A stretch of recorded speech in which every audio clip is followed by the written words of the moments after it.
First atomic bomb is exploded, I think, July 16th, 1945. Then we dropped the bombs on Hiroshima and Nagasaki. August 15th, Japan officially surrenders. August 16th, one day after Japan surrenders, this spaceship crashes near the Trinity site, where it is found by two young boys on horseback.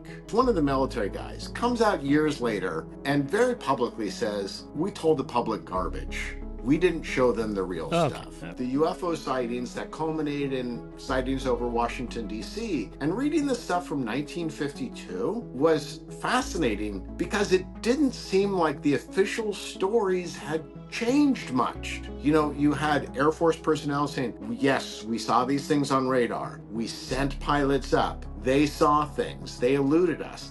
And also the same line, which has been going on 73 years now, is nobody should feel embarrassed to report these. All right, everybody. It's Michael Shermer. It's time for another episode of The Michael Shermer Show. Yes, as always, brought to you by the Skeptic Society. Go to skeptic.com and you can subscribe to Skeptic Magazine. You can make a donation. We are a 501c3 nonprofit science education organization, and we duly support your, appreciate your support. Okay, my guest today is Kent Heckenlively.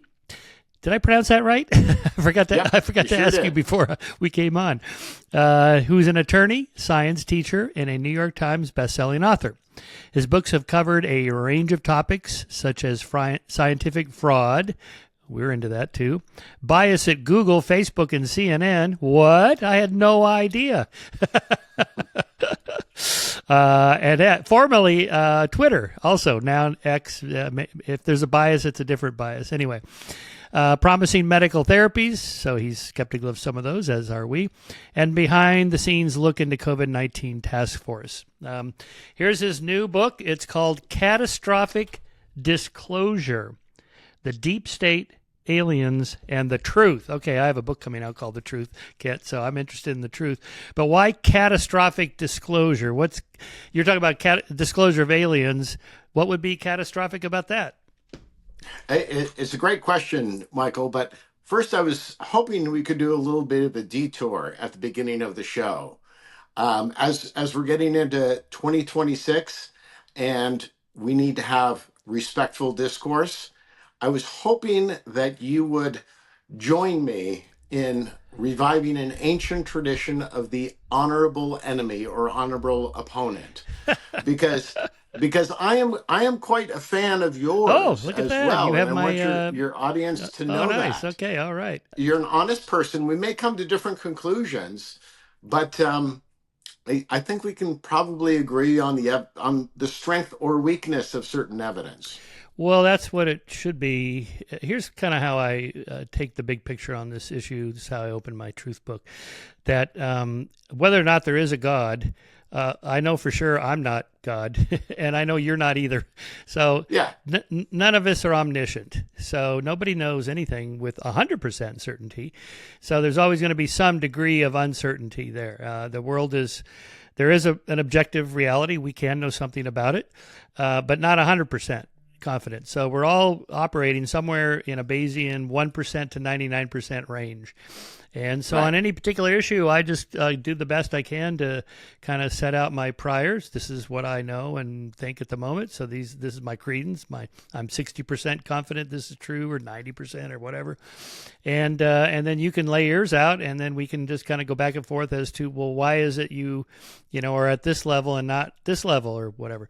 And I think you could do that on any particular topic. The UFO one is especially interesting to me because there's nothing paranormal or supernatural about it, although the subject is often lumped into that. But because there very probably could be extraterrestrial intelligences somewhere out there in the cosmos. It would be shocking if there weren't, given the large numbers. You're talking about hundreds of billions of stars in our galaxy alone, and there's hundreds of billions, maybe as many as 1 trillion galaxies in the known universe. Pretty much all of the stars we now know have planets. So the odds, I would say, pretty close to 99% probability that there's life out there somewhere. But that's a separate question from have they come here.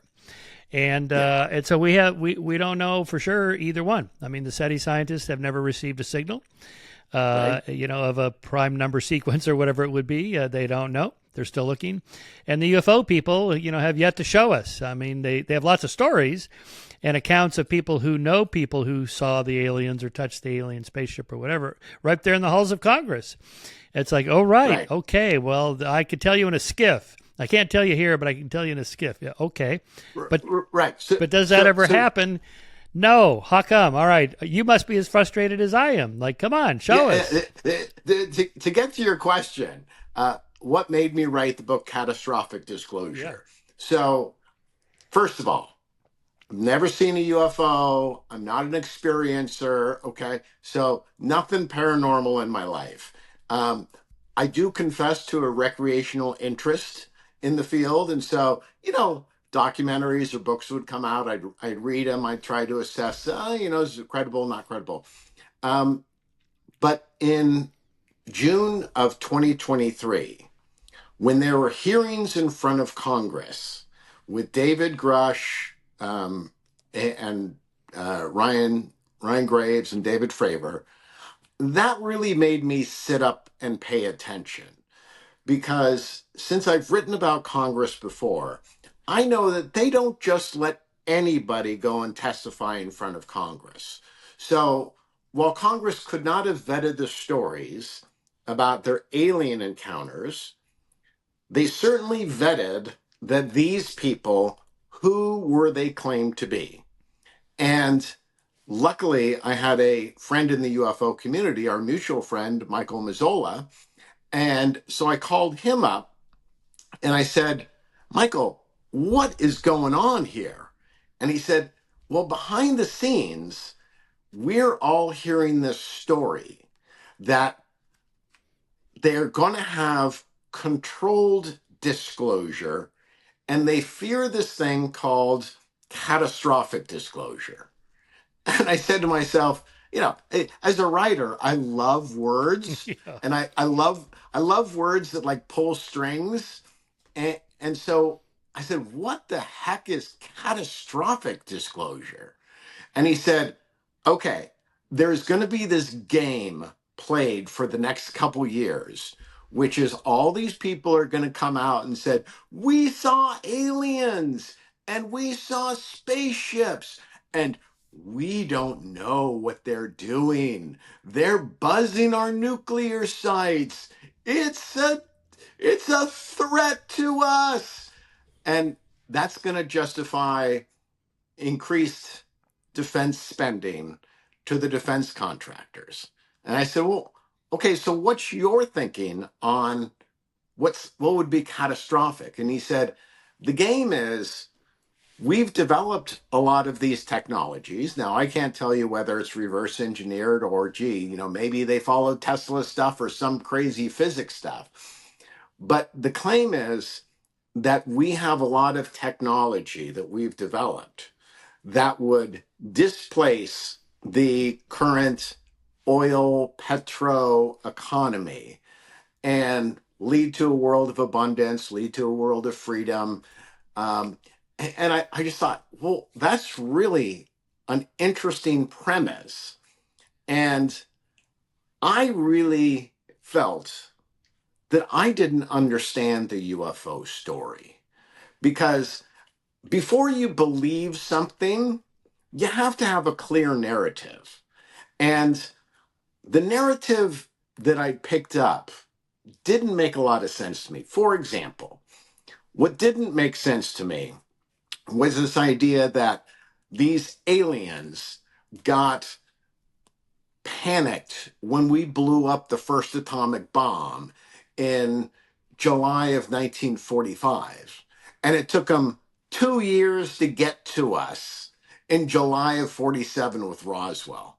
I said, that's too long a period. If these are really advanced beings, you can't sell that to me. It just doesn't make sense. And so that's when I talked to Michael about that. And then that's when I ran across this book called Trinity by Jacques Vallée, who's one of the Yep. lead, and Paula Harris, who's one of the They're some of the leading figures in UFOlogy. And they told a story that made a bunch more narrative sense to me, at least. So, in their telling of the story, first atomic bomb is exploded, I think, July 16th, 1945. Um, then we dropped the bombs on Hiroshima and Nagasaki. August 15th, Japan officially surrenders. August 16th, one day after Japan surrenders, this spaceship crashes near the Trinity site, where it is found by two young boys on horseback. And I thought to myself, okay, now you have my attention a little bit. And they interview the young boys who are now old men at the time. Um, and I thought to myself, this makes a little bit more narrative sense to me. The other thing that bugged me about Roswell when I read the accounts is I felt like the military kind of knows what they're doing. And that didn't make, an organizational sense to me. If something bizarre happens, you don't have a plan in place for the bizarre. And when I read the Trinity account, it made a lot more sense to me because it was just like one guy that the Army sent out and it's in a deep area and they got to build a road to it and like nobody knows what the hell they're doing. And I thought, okay, this makes a little bit more narrative sense to me. Um, and, as far as I read with the Trinity account, and then I interviewed Paula Harris about it, I just thought, you know, I got to understand this story. And so, I also felt like I had to understand the extreme secrecy from the government. And I was thinking to myself, okay, hypothetically, I'm a World War II general. I spend 4 years fighting the most brutal war in history. August 15th comes around. The war is over. I sleep the deepest sleep I've slept in 4 years. The next day I go to the office and a young adjutant comes up to me and goes, sir, we had something crash in New Mexico. And I go, oh, Japanese? Nazi? No, not not any of those, sir. Something from much farther away. That makes more sense to me, at least narratively, about why it would so quickly become secret and why it might remain secret for a while. And so basically what I tried to do, and I really like how you framed that, Michael, which is like, hey, anything I'm looking at, 60 to 90% certain. I kind of say, as far as I go, is I'm 85% certain on anything and 15% skepticism. So I'm we struggle throughout the entire book going, what is going on? Because either the intelligence agencies are starting to tell us the truth about UFOs and letting these people talk, or they're letting these people talk because they got some other plan to hoodwink us. And I don't know what that is. Mm-hmm. Okay, so back to my first question. So what would be catastrophic about it? Is it that the oil companies don't want this new form of energy that the aliens are going to bring us or something like that? Yeah. So the claim is that they can basically bring about free energy. So suddenly we don't have to have the oil and gas industry, and Yeah, but I've been hearing maybe that since I was in college that, the oil I, companies I are preventing the carburetor that can get 100 miles to the gallon. They're preventing electric cars, but they didn't. Elon did an end run around them, right? So counterfactually, why didn't the oil companies or the aliens or whoever, the deep state, stop Elon from electric cars? And now everybody's doing it. There's not going to be any more gas-powered cars within a few decades. They'll be gone. but you still got to produce the electricity for the electric cars. Most of it is still coal and natural gas. What? I thought We're I not got free really. electricity from the supercharger across the street there. Okay. Come on, Michael. You're smart enough to know there's no such thing as a free Okay, so I lunch. mean, part of this narrative is that the reason we can't show you the aliens or the obvious direct evidence so that we all know what we're looking at is because they've covered it up. Why would they do that? So you have to tell a story about that. Okay, maybe that's the story. There's other stories. Religious people would freak out. The stock market would crash. I hear all these things, but to me, it seems like it would be the opposite. I mean, NASA would just go crazy. Like, all right, Congress, we want to double our budget. We found aliens. We need this is our area. Or the Defense Department, as you said, they'd go, "Hey, this could be a threat. We need to double. We got to go to Congress and double our budget." So, contrary to being catastrophic, it would be energizing for government departments.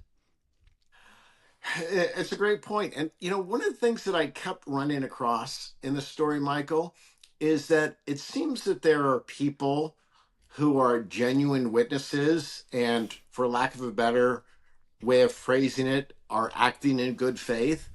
And then there are people that I run across who I just go, who are you? Because you make no sense to me. Mm-hmm. Okay. So let me give you an example of that. So in June of 1947, Kenneth Arnold sees the first 9 UFOs flying over Mount Rainier. Okay. And so he's the one who popularizes the term flying Sort of. saucers. I have the whole story right here. Do you know the story? Yeah. So I write about it Yeah, extensively in the yeah, book yeah. because I think of Kenneth Arnold as pretty much a straight shooter.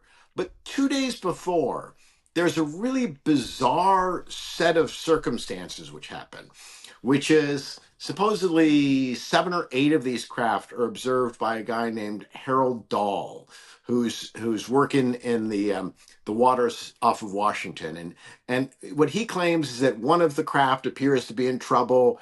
It touches the other one of the other crafts, like touches it and fixes it.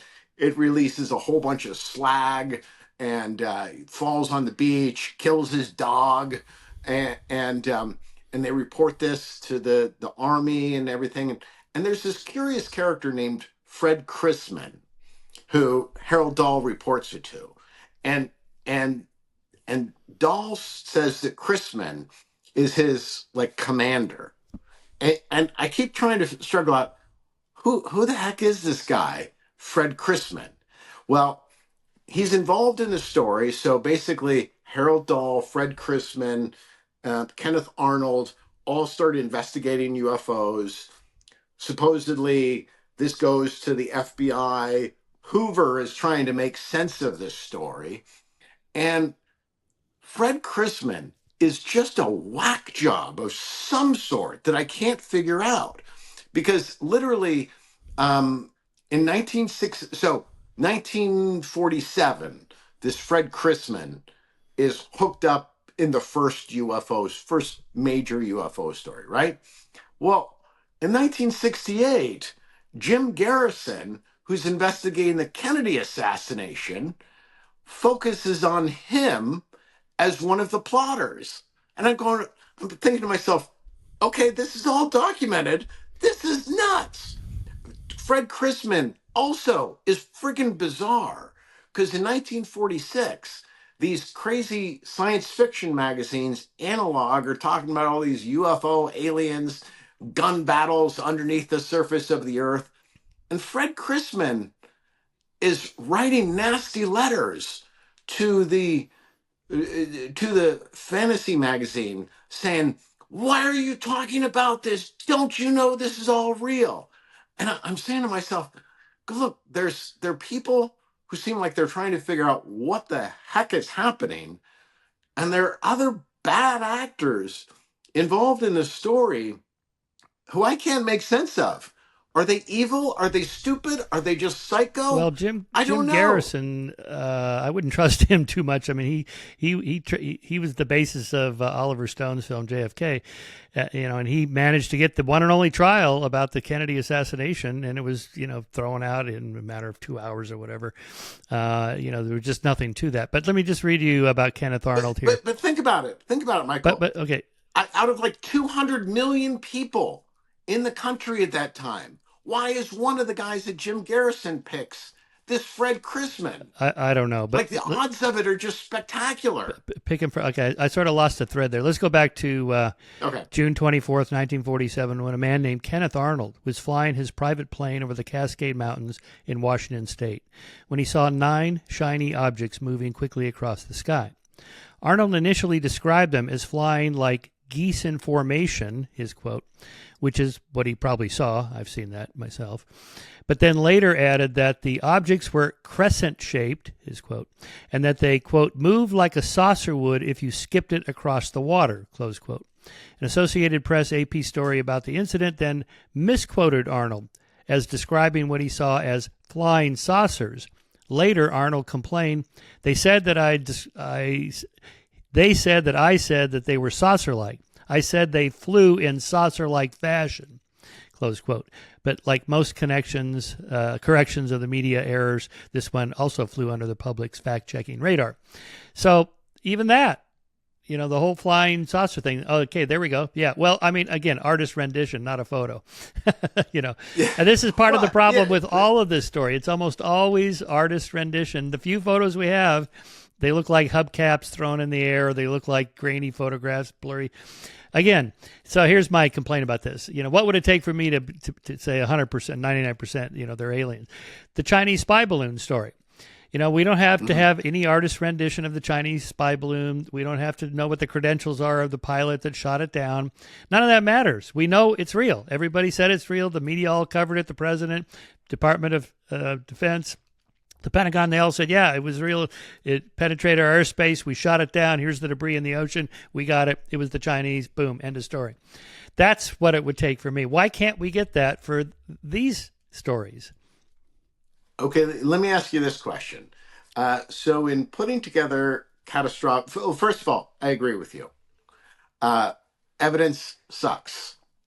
Very little good evidence. Um, but in putting to this book together, I've become close to Congressman Eric Burleson, who describes himself as a skeptic.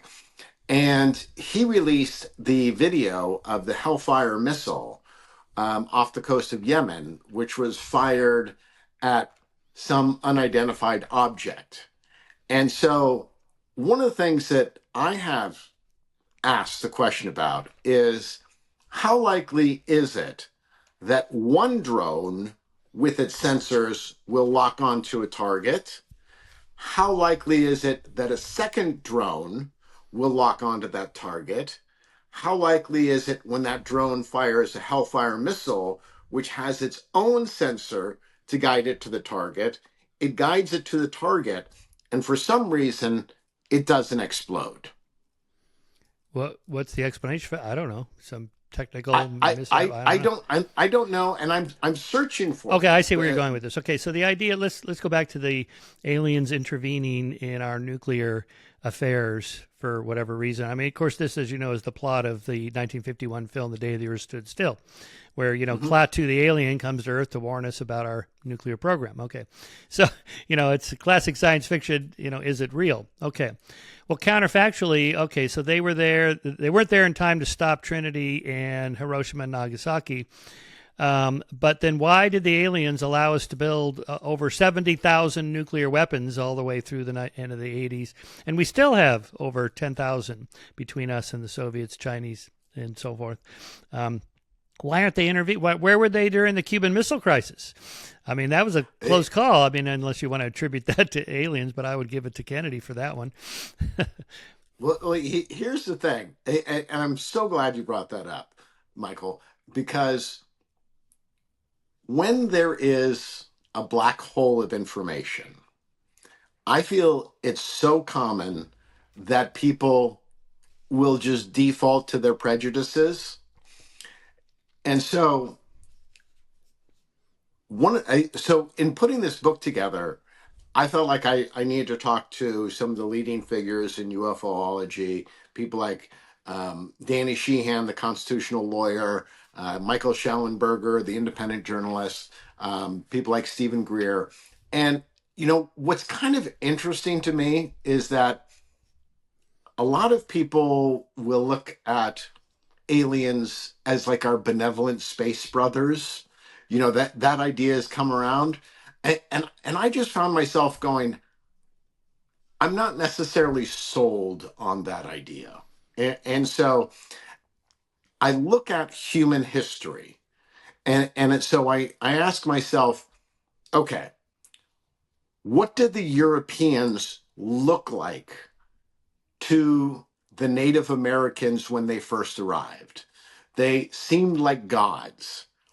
How did the Europeans feel when they got to the Americas? They were saying to themselves, thank goodness I survived that terrible crossing. I feel like I'm almost dead. So the question I have is, we're speculating about these aliens and making them very much like the aliens in the Earth, Day the Earth Stood Still.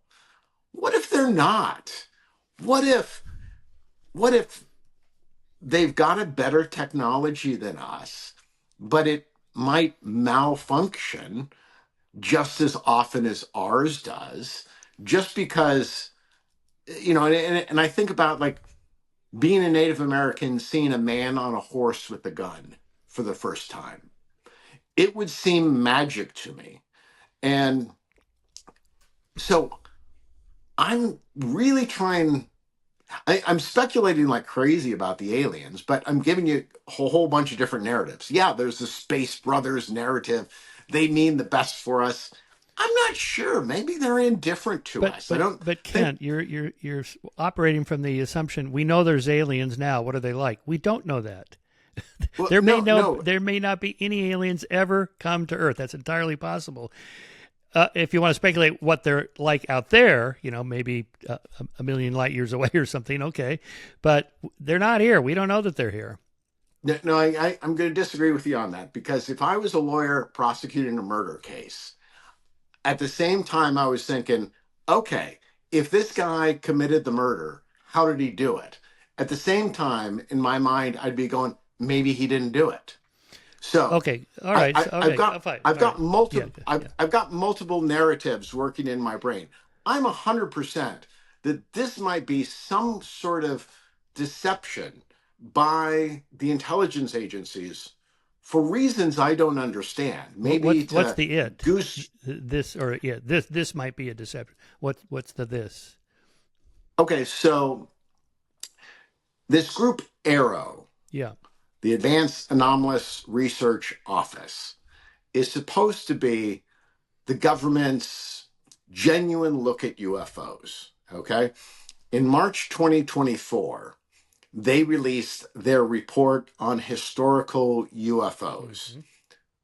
The press portrayed this as the government has spoken and there's nothing to the UFO issue. Mm-hmm. I thought, okay, let me read the 75-page report. And I'm trained as an attorney, so I will accept evidence that goes against my point of view, but you gotta convince me. So the first part of the report lists 25 different government investigations into UFOs. And I said to myself, wait a minute. If my wife sent 25 different detectives to follow me to see if I'm going out with another woman, I would conclude that she didn't trust me. Okay? And, I don't think the government has investigated leprechauns 25 different for times. Sure they're doing investigations, but let me just read to you from Leslie Kean's book, UFOs, Generals, Pilots, and Government Officials Go on the Record. Okay, Leslie Kean is a ufologist. She absolutely thinks the aliens are here and so forth. I know. I know you know her, yeah. So she says in her book, roughly 90 to 95% of all UFO sightings can be explained as weather balloons, flares, sky lanterns, planes flying in formation, secret military aircraft, birds reflecting the sun, planes reflecting the sun, blimps, helicopters, the planets Venus or Mars, meteors or meteorites, space junk, satellites, swamp gas, spinning eddies, sun dogs, ball lightning, ice crystals, reflected light up the clouds, lights on the ground, lights reflected on a cockpit window, temperature inversions, hole punch clouds, and the list goes on. So when they're investigating, when Arrow investigates, 90 to 95% of them are in that list right there. So then the question is, what about the other 5%? Well, what Arrow says, the government says, is, well, we don't know. And so what's wrong with just saying, leave it right there? We don't have to speculate about aliens and what they're like, they're good or evil. We just can't explain everything. Because I would probably have stopped after 5 investigations rather than doing 25. Well, why not 1,000? I mean, there's, the Condon report and the whole Project Blue Book, all that, they investigate hundreds and hundreds. And still, we got nothing.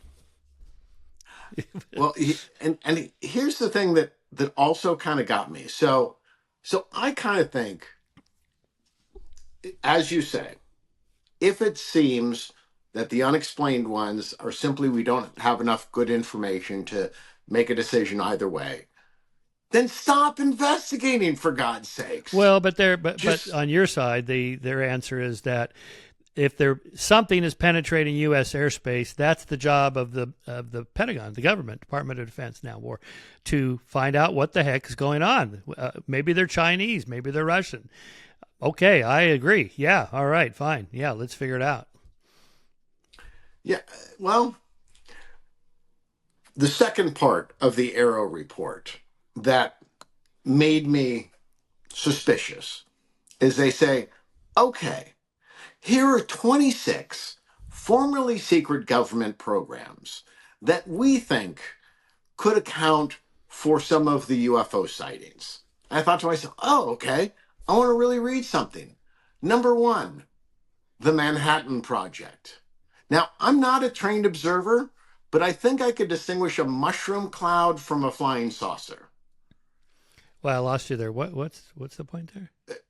So in the Arrow report, yeah, they had 26 different explanations for formerly secret government programs, which may be responsible for UFO sightings. Oh, I see. Okay, yeah.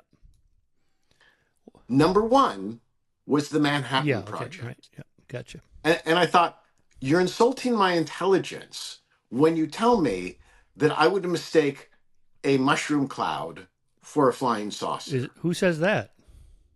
That's in the Arrow report. It's number 1. It's their number 1 explanation. Oh, I see. You mean at the Trinity explosion, the mushroom cloud, people mistook that. Is that their, yeah. And the secrecy. Okay. So then they do a whole bunch of, Mercury, Gemini, Apollo launches being responsible for UFO stories. And formerly secret government programs, for example, to develop something called an aero car, which looks like the little thing that George Jetson drove. Mm-hmm. And then in it, they say it never got more than 3 feet off the ground. Mm-hmm. And I'm saying to myself, really? Like when one of the things that they talked about that I actually do agree with is the U-2 spy plane. I think the U-2 spy plane was probably responsible for a lot of UFO sightings. Mm-hmm. But don't tell me that something like a mushroom cloud or the most well-known, rocket launches that everybody knew about, or you've got some car that looks a little flying saucer-ish, it never gets 3 feet off the ground at some secret base, is responsible for the UFO story. So I want to be convinced, like you are, that this isn't real. You just need to give me better evidence to explain this. Well, okay, so we have a sighting of some sort. There's millions of them. And so we have a residue of anomalies we can't explain. So we press the government, give us an explanation. So they come up with stuff. Sometimes the stuff is lame. Yeah, okay, so they saw a mushroom cloud and they thought it was a UFO. Yeah, that's probably pretty lame.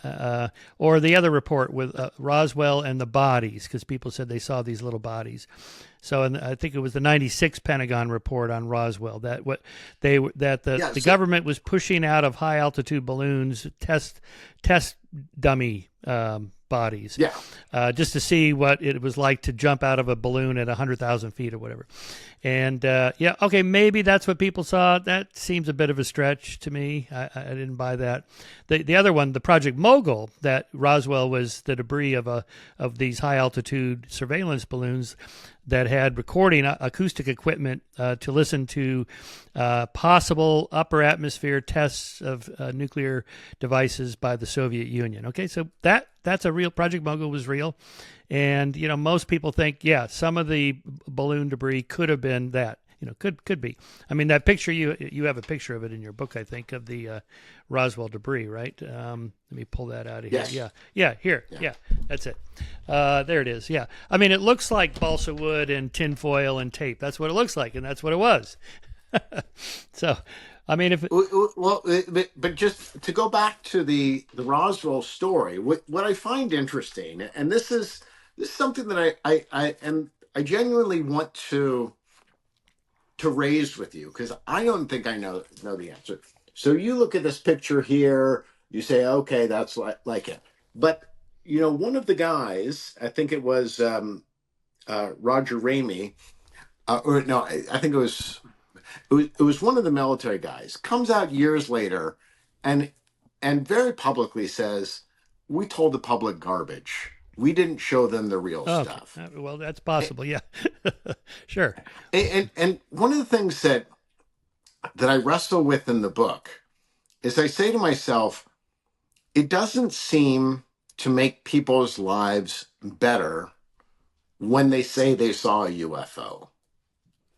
You know, and so I ask myself, maybe we don't understand human perception, and maybe every 50,000 hours the human brain glitches or something, and otherwise normal people kind of see bizarre things.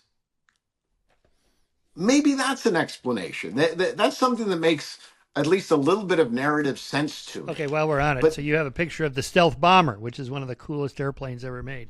And we're recording this a few days after New Year's. It just flew over here. I'm in Southern California. oh, okay. The stealth bomber comes over the Rose Parade and then over the Rose Bowl football game just before kickoff from Yeah. Edwards Air Force Base. Anyway, it is cool. If you didn't know what it was, we all know what it is now, of course. When I've seen it flying toward me, it is silent.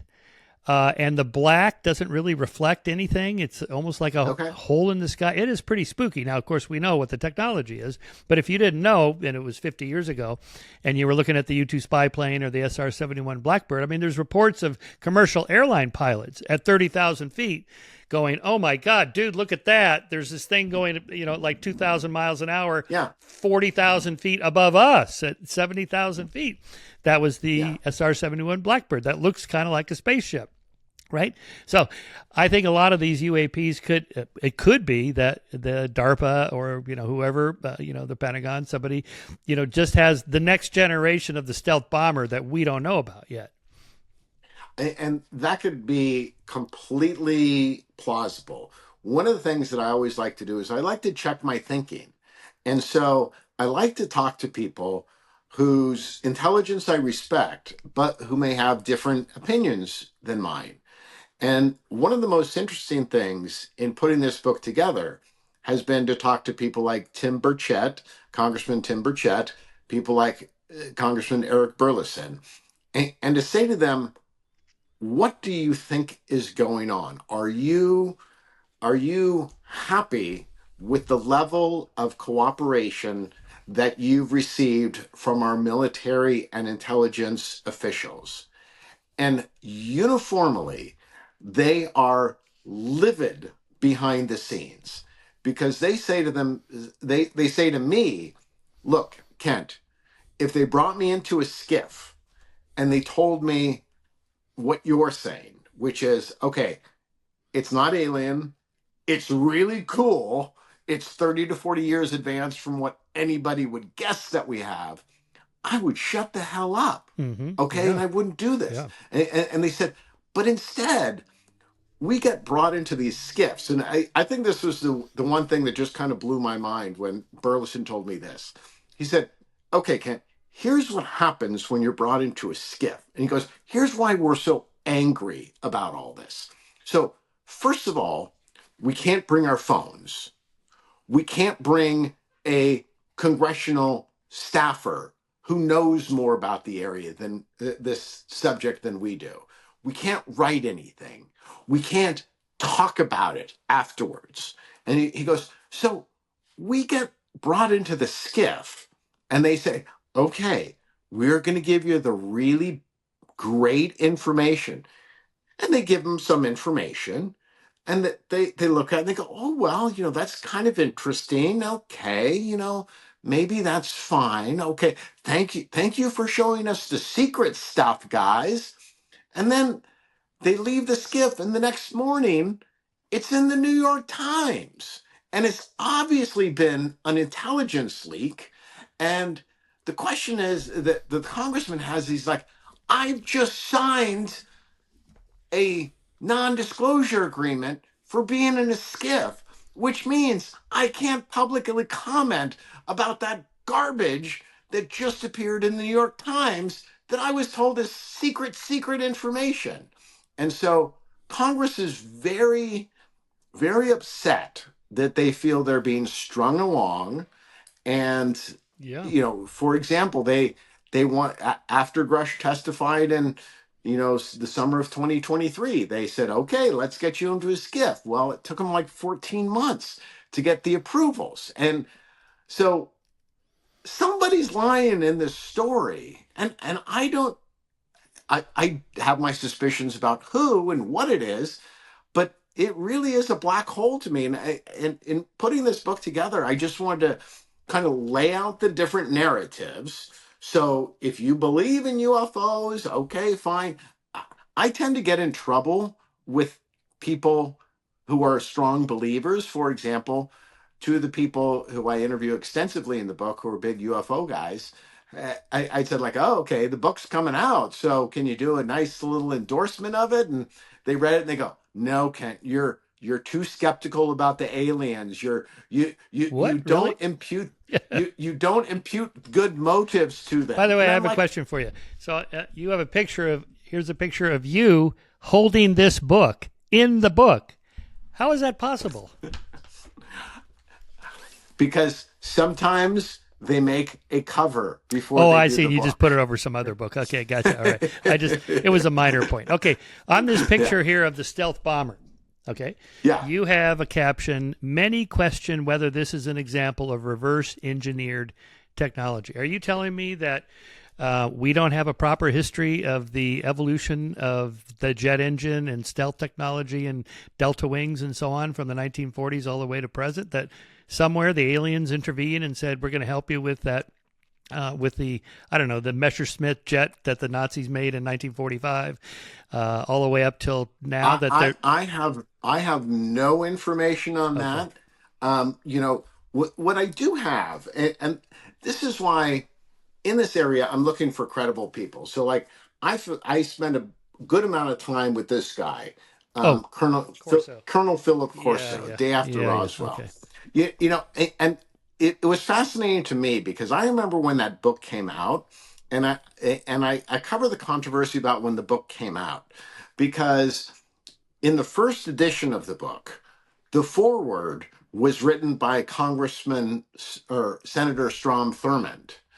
And so he said, oh my God, this guy Philip Corso, he served on my staff, he's so knowledgeable, he's so wonderful. Says nothing about UFOs and everything, but there was a big controversy and the introduction got pulled from further editions of the book. So I thought to myself, wow, this Colonel Philip Corso guy got one of the leading U.S. senators write the forward to his book saying what a great guy he is. So I'm going to assess that he's fairly credible. Now, he never got much traction in the UFO community because they thought he was a disinformation agent because he'd worked on the other side. And, it was very clear that he'd been an intelligence guy.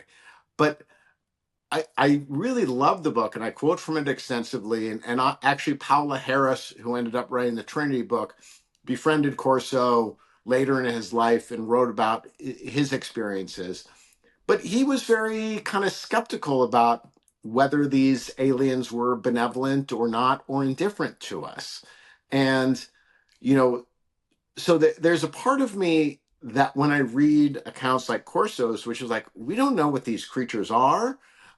They seem to be engineered. I mean, now we're living in the era of the dire wolf coming back, and maybe the idea of genetic manipulation is a little bit more palatable than it would have been in the 1940s or 50s.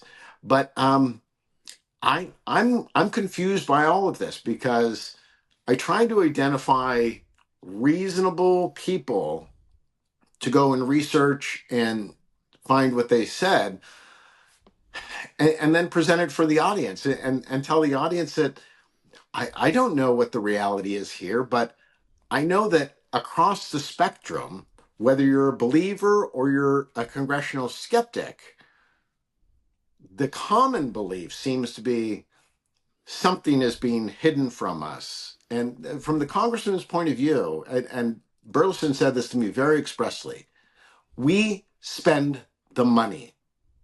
You need to tell us where you're spending the money. You can't just claim national security and not tell us. If you tell us, we won't tell anybody. Really, but we're in charge. And I think more than anything, I worry about who's really in charge when Congress can't get their questions answered. Well, yeah, because they're not always in the loop. I mean, a lot of the UFOologists make the point that even the president doesn't know everything that's going on, and they don't have to be privy to this. Anyway, one of the things I do when I'm confused is now is I go to Gemini or Grok and ask, right? So I asked Gemini about Philip Corso. And here's what came back. Philip Corso's claim that an alien craft crashed at Roswell is widely considered invalid and lacks credible evidence by skeptics, by the U.S. government, and even by many within the UFO community. His book, The Day After Roswell, is largely regarded as a hoax, memoir, or speculative fiction. Key points regarding the validity of his claims, and there's a laundry list of errors and lack of documentation. Says Senator Strom Thurmond withdrew his foreword when he realized what was in the book. Surprised he didn't read it before. In any case. That doesn't speak really well of him, does it? Let's see. Lack of evidence. Corso offered no verifiable evidence, documents, or photographs to support his assertions beyond his personal testimony, which many found difficult to verify. All right, so personal testimony, let's go back to that. I want to read you something and you give me your opinion on this. Because I agree that the testimony in Congress by David Grush and David Graver and Ryan Graves, very credible, absolutely. These are not the wingnut weirdos that you get from the 1950s UFO. I have a whole bookcase of their books. I went to Mars. I went to Venus. I had sex with the aliens. Okay. This is from Scott Kelly, who appeared at a NASA press conference about the whole UAP. They asked him, what's your opinion? And he said, in my experience of flying over 15,000 hours in 30-something years in airplanes and in space, the environment that we fly in is very conducive to optical illusions. So I get why these pilots would look at that go fast video and think it was going really fast. I remember one time I was flying off Virginia Beach Military Operating Area, and my RIO, radar intercept officer, who sits in the back of the Tomcat, was convinced we flew by a UFO. I didn't see it, so we turned around to go look at it. Turns out it was a Bart Simpson balloon. My brother Mark Kelly, a former NASA astronaut and also now a U.S. Senator, shared a story with me about an experience he had years ago when he was the commander of the STS-124. They were getting ready to close the payload bay doors of the space shuttle, and they see something in the payload bay that they thought was a tool or maybe a bolt. They couldn't quite figure it out, and they were potentially going to have to do a spacewalk to retrieve it. But before they did that, my brother grabbed the camera, and they took a picture of it, and when they blew it up, they blew up the picture, they realized this is not a bolt or a tool in the payload bay. It's the International Space Station 80 miles away. There are cases where pilots have rendezvoused on a buoy because they thought that was their wingman. It's just a very, very challenging environment to work, especially at night. Yeah. So, I mean, again, these guys I can't disagree with that. You know, it's not. Are they lying? No, I don't think they're lying. They don't. They're very credible. Okay. Are they mistaken? Maybe. You know, have they seen something? Yeah. Maybe they did see something. Maybe, again, could be a advanced DARPA project, you know, or it's just a bolt or a Bart Simpson balloon, you know. I mean, why go the alien route? Let's just, you know, that's my attitude anyway. No, and that's why I wanted to talk to you, because I consider you to be a very rational person. And I wanted to go back to an earlier comment you made, and I think it comes from that documentary Age of Disclosure. Oh, yeah. And I was very intrigued by what Marco Rubio had said. Yeah. And I found myself troubled by that, because I thought to myself, for God's sakes, you're a leading United States senator, and you're spinning this line that 20 years ago you have just heard from the wingnuts in the UFO community.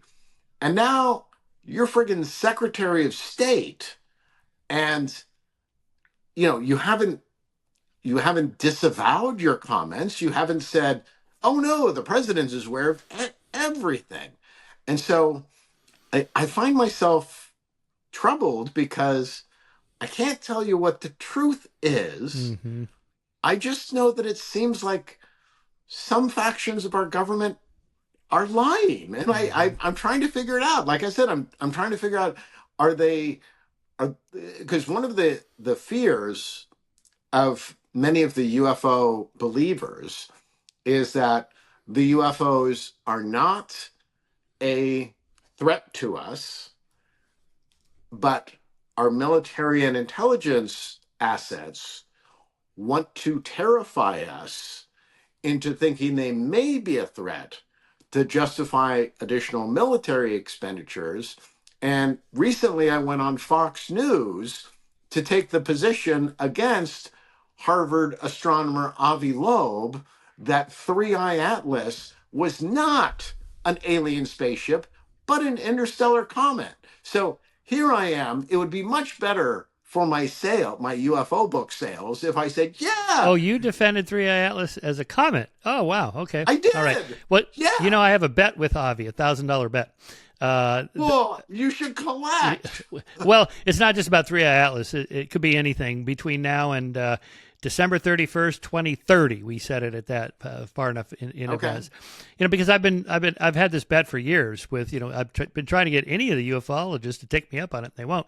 You know, if you're so confident disclosure is coming, you know, any day now, this year for sure.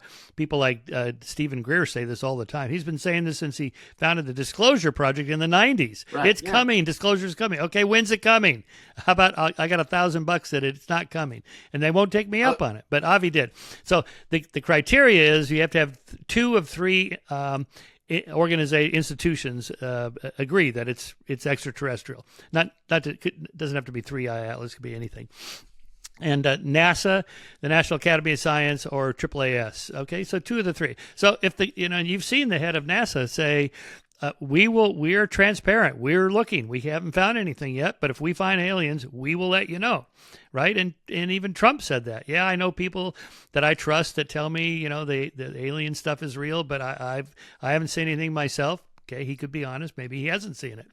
But, you know, and all the presidents, you know, I mean, there was, you know, President Obama yucking it up with Jimmy Kimmel, I think it was, you know, and Kimmel was asking him about Clinton, saying, you know, I looked into Roswell, didn't find anything. And then Obama made a joke, unfortunately, like, that's what they told us to say. You know, who's the they? Of course, he had a big smile on his face because he's just bullshitting. I know it is. But again, Kent, if Marco Rubio, because I do trust him, I have a good vibe about him. Like, this guy's a straight shooter. If he said, all right, I went into the Area 51 warehouse or whatever, and I saw what I saw. I can't tell you more because it's classified, whatever. But yeah, contact has been made. I would be pretty impressed with that. Yeah, yeah, and that's why, you know, the real reason I wanted to talk to your audience is because you vet things very carefully, and I like to do the same thing as well. And so I'm not claiming I know what's true, but one of the things that is interesting to me, and why I think this book is important, is I go to some trusted sources. Like, for example, I think one of the most interesting things I reviewed, historical documents I reviewed, was Life magazine's investigation of UFOs from Mm, 1952. And, it's the famous one where Marilyn Monroe is on the mm, cover, and everybody looks at Marilyn Monroe, but they don't look at the one that says the case for interplanetary saucers. And it's talking about the UFO sightings that culminated in sightings over Washington, D.C. And reading the stuff from 1952 was fascinating because it didn't seem like the official stories had changed much. You had Air Force personnel saying, yes, we saw these things on radar. We sent pilots up. They saw things. They eluded us. And also, the same line, which has been, going on 73 years now, is nobody should feel embarrassed to report these things. You shouldn't be embarrassed. When I'm reading this in, you know, July of 1952, Life magazine, which was one of the most trusted sources of news in the world, I'm going, why don't the stories get any better? Maybe because it's just we're misidentifying something, but that's my question about human yeah, perception. Maybe yeah. maybe we just don't understand something. But I, when I got that magazine, which I had to pay $100 to get, I just wanted to throw it across the room because I'm like, why aren't the answers any better? Well, we do have quite a bit more testimony again with the UAP congressional hearings. It has been brought more to the forefront. I do think there's a vibe shift from fringe to more mainstream now in the last 5 years. Yeah. So some of that's changed. Also, the whistleblower laws have changed. They're much more protective now of whistleblowers than it used to be. So my question then Yeah, is, all right, but when I talk to the congressman, this is one of the big questions I ask him. Is I say, "You're the ones who have contact with the whistleblowers. Are they genuinely scared?" And they go, "Yes. As far as we can figure out, they're terrified. They're going okay, to be put in jail or but killed." why are they not protected by these whistleblower laws that do protect whistleblowers that do come forward, to expose, malfeasance in major corporations? This happens a lot. This is how we find out about, corporate malfeasance is whistleblowers. Why weren't they killed or whatever? I don't know. I'm I'm more of a skeptic about genuine human courage Yeah. Okay. than you Well, yeah. No, probably I know. are. I understand. Yeah. Right. Okay. I guess what we're getting at is, what would it take? Well, just show us, right? I know somebody that touched the alien bodies. Okay. Let me ask you. Let me ask you, because I talked to Michael Mazzol about this before I came on this interview. And I said, Michael, you're really big into these alien Peruvian mummy Oh bodies. yeah. Would you be willing to go with Michael Shermer down to either I'll go. Mexico City or I'll Peru to go. look at them? And I said, that would be so goddamn much fun because Michael's a good guy. And I would love you to talk to the people who are working with it and the skeptics and actually look at them yourself under a CT scan. I would love to do that. I'd love to see the Nazca lines. I've been to Machu Picchu a couple times, and I've Okay. never made it down far enough to see the Nazca lines. I saw in the movie you guys made the claim that Carl used to believe in, that the aliens were I I here. Uh, I didn't make any okay, movie. Michael. I mean, your co-author, Michael Mazzula's film. Okay. Yeah. Okay. What's the name? Let me give a proper credit to that. Unacknowledged. It's Unacknowledged. on Yeah. Amazon Prime. You can watch it. It's pretty good. It's a good film. Yeah. It's the one about Stephen Greer. Kind of follows Stephen Greer around. Yeah. And so in there, they claim that Greer says that, Sagan used to believe that aliens had come here, and then they silenced him and threatened him. That's not true. I've talked to his widow, Andrian, about this. This is just, when he was 13 or something, he said something about, maybe I think the aliens are here later. When he became a scientist, he said, no, there's not enough evidence for that. So that's a bit of a distortion. He was never threatened. She says he was never threatened, to go silent about this and become a skeptic. He just said what the rest of us say. Even Avi Loeb, who pushes that alien narrative pretty strongly, even he says stories are not enough. These narrative stories we're talking about, we need actual evidence. And his own colleagues, they read all his reports about 3A Atlas and Oumuamua and so on. They go, no, we're just not convinced. And he says, all right, I'll keep trying. I mean, that's how it works in science. Most ideas are not right. Right. So, well, what I really love from this conversation, Michael, is we both acknowledge that for so much of this world, we actually don't know the truth. And the best that we can do is to follow the principles of Western civilization, have respectful dialogue, and be honest about what we don't know. I mean, the beginning of wisdom is knowing that we don't know. And I love these conversations. I was so hoping that this conversation would go exactly the way it has. Let me read you another passage here. You give me your opinion on this. Is on the government secrecy and cover-up, which is possible. Of course, we do know government agencies lie to to citizens. They do, absolutely. So I had on the show here Garrett Graff. He has a 500-page book called UFO: The Inside Story of the Government's Search for Alien Life Here and Out There. You're probably familiar with the book. He also wrote a book about the FBI, 9/11, Watergate, and Raven Rock, which is, I read that book. It was so interesting. The government's Cold War doomsday plans and where all the president and his cabinet would go in this underground facility. I don't know how many miles it is from the White House, but, in case of a nuclear war, you and I are going to get fried, but the inside government people get to go to Raven Rock. Anyway. So I asked him about all this, because are you a believer? You just spent, 2 years writing this 500-page book, The History of UFOs. What do you think? And he said, the challenge for me with government conspiracies is they presuppose a level of competence that is not on display in the rest of the work that the government does. I just don't believe that the government is capable of keeping a secret at scale like this for any meaningful period of time. For example, my next book is a history of D-Day, Operation Overlord, the biggest, most important secret that the U.S. government had. They had 6, 8, 10 complete breaches of secrecy in the 6 or 8 months before. One guy literally accidentally mailed a copy of the invasion plans to his mom in Chicago. One officer got drunk and accidentally started talking about the invasion at a cocktail party. Another officer left a briefcase behind on a bus that he ended up chasing down the street after trying to recover the invasion documents. That's one operation in one 6-month period. So to me, I just don't see the capability of the U.S. government to keep any meaningful secrets about this UFO program over a long period of time. And yet you have a conspiracy around UFOs that would employ thousands of people over decades, and not one has leaked anything, or left a briefcase full of UFO secrets in an Uber or a taxi cab, or accidentally mailed documents to the wrong person, or written a tell-all memoir, or gone on 60 Minutes with first-hand knowledge. Yeah. So why has that not happened? Well, see, this is why I love this conversation, because we have a narrative difference. We have a filter difference. What I would argue is the fact that there's this book, the fact that there's this book, the fact that there's this book would be evidence that the truth is kind of leaky. Okay? People are talking about this all over the place in the halls of Congress. So it doesn't seem like they've been able to keep the secret.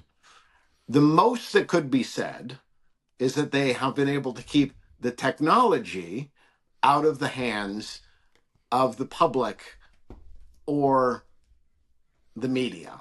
But one of the things that really got me is there is a well-known national security writer named Annie Jacobson. Yeah, I know Annie. She's been on the show. I know her really well. Yeah, I've read Okay. all her books. Their books are great. I love her books. Okay. So she wrote a book on Area Yeah, yeah, I know. I 51. love that. I read that. Yep. And from my background as a writer, I was told very early on that when you have something in your book that doesn't make sense and is stupid, you save it as late in the story as you can. And Okay? she did. Yeah. So you don't let people know you're stupid until you have no other choice. Okay, so I read that Area 51 book, which I had genuinely enjoyed. And then she got to the Roswell crash. Hmm. And the story she tells is the reason nobody will ever know about Roswell is because Joseph Stalin had captured Joseph Mengele, and they had made these disfigured children, and they put them in this saucer craft, and they sent it over, and it crashed, and we recovered it. And also, we did some experiments on small children, and that's why we'll never report that. And I just thought to myself, hey, Chickie, Yeah, I know. It's you're crazy. supposed to be a finalist for a Nobel Prize, for a Pulitzer Prize, and you're giving me this garbage that Stalin had Mengele. First of all, he captured Mengele, and then supposedly Mengele escaped to die in South America. And I'm saying to myself, why can't I trust Annie Jacobson? And so when I get the perspective of a number of these UFO people, which is disinformation works by feeding you a whole bunch of information which is true but no longer important, and then giving you the shit sandwich. Well, Annie Jacobson at the end of Area 51 served up a shit sandwich to everybody.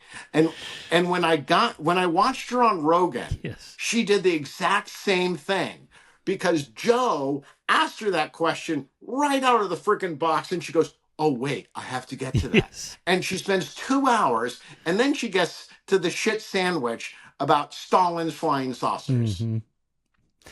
And I'm Yeah, I going, just are you crocked it. telling Yeah. me that Annie Jacobson, who's also a producer for Amazon of the Jack Ryan series, I'm going, okay, I don't know what's true about Annie Jacobson, Well, but this is really I know that suspect. was pretty. I think she just got hoodwinked by a source that she, I don't know, was credulous Then about. she's not a very good writer. Well, no, she's a Then good she's a writer. terrible She's journalist. and I look. I cut her some slack. I think it's a complete bullshit story too. I just think she got Yeah. suckered. So how can I don't somebody know. I like don't know. that I don't know. get so I suckered? don't know. And then, if she did get suckered, who's the 90-year-old son of a I know, bitch I know, telling I know her that rational story? PhD scientists who believe in demons. I mean, Tucker Carlson just said while sleeping with his 4 dogs, he somehow got scratched by a demon in the middle of the night. Okay, why do Yeah. smart people believe weird things? I wrote a book about this. So, Yeah, all yeah. right, Kent, let's wrap this up. But give us your just handful, couple, one or two, I don't know, whatever the best cases that you think make the case that aliens have come to Earth.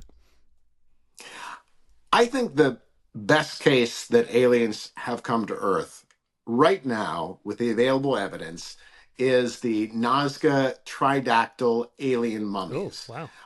I did an investigation talking to forensic scientists and scientists in South America who are absolutely convinced that these things were creatures who lived on the earth, and These things. we don't really understand them. Okay. From there, I kind of think the congressional hearings Hmm. are the most enlightening, not because of just what's said, but what congressmen are not allowed to ask Hmm. and how they're being denied information. And this could all be some intelligence agency operation, but whether it's aliens or the intelligence agencies hoodwinking our civilian government, that's a huge story. Hmm. Yeah, I agree. That's something we actually really could nail down. Actually, both of those we could nail down. Just so let's go to Peru. Let's bring me. Okay. And and I'll find a geneticist that can a lab that we can both trust to test the DNA. Well, because that would be, this is what Paul Davies, the astrophysicist, calls a second genesis. You know, in addition to supporting the SETI program, he says we should be looking here on Earth for a non-DNA based life form, because it would suggest that there was another genesis, another evolution of life, or life was seeded here from extraterrestrials or something different. Because presumably DNA was something of a contingently evolved system based on RNA, right? So it doesn't have to be that way on another planet. So if these mummies have some kind of different genetics, then okay, that in principle we should be able to test that. As for the congressional, the skiff, come on, let's get to the bottom of it. Okay, Marco Rubio, maybe he's too busy now running Venezuela, but but maybe he could assign one of his his chief people to get on that. Go to Roswell, go to Area 51, or wherever, right Patterson Air Force, wherever it is that that people like Grush say, I talked to the person who said, I know where the warehouse is, and Grush himself says, I know where the warehouse is, where the spaceships are. Okay, where is it? Well, I can't tell you. I know, but would you tell Marco Rubio or somebody that will go look, so we can get at long last get to the bottom of this? I mean, I've talked to ufologists who are as frustrated as I am. They would like to say, here it is, Shermer and all you skeptics. Yeah, I know. It's not that I don't want to believe. I do. I hope Avi wins his bet against me. Because it would be spectacular. It really would be the greatest discovery in human history, that we're not alone, right? I mean, it would be the equivalent, the argument I make is the equivalent of finding actual proof of God that everybody could see. There's like, oh, yeah, that's it. But there it is. Okay? Yeah. All right. Thanks, Kent.